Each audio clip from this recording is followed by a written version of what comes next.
Nuo 2024 metų nepasiturintys gyventojai vietoje ilgo galiojimo produktų ir higienos prekių dalymo gaus jiems skirtas socialinės korteles ir patys spręs, ką norėtų įsigyti jų pasirinktame prekybos tinkle.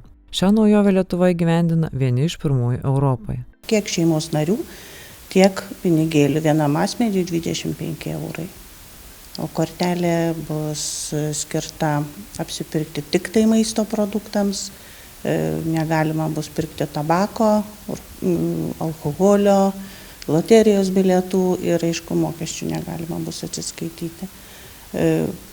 Pliusas kortelės, gal sakyčiau, tas, kad žmogus galės rinktis, kokių produktų jam reikia.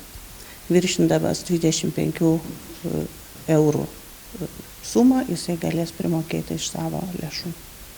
Tai yra pliusas. Neišleista mėnesį, persikels į kitą mėnesį, kitą ketvirtį, ketvirčiais bus.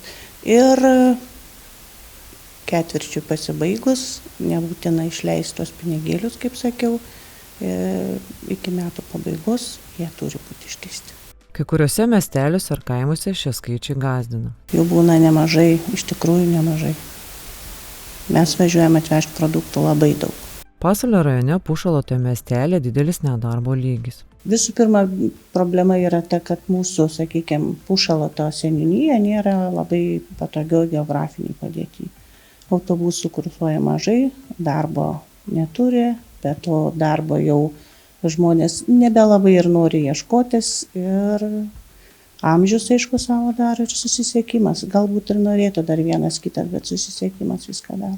Ir darbingi, ir gan galėtų patys važiuoti ir užsidirbti, bet tiesiog toks gyvenimas, kad geriau renkasi pašalpą, maistą ir blogas susisiekimas. Pagrindinė priežastis, paklauskit, kodėl jūs neieškote darbo, tai yra neturiu su kuo nuvykti.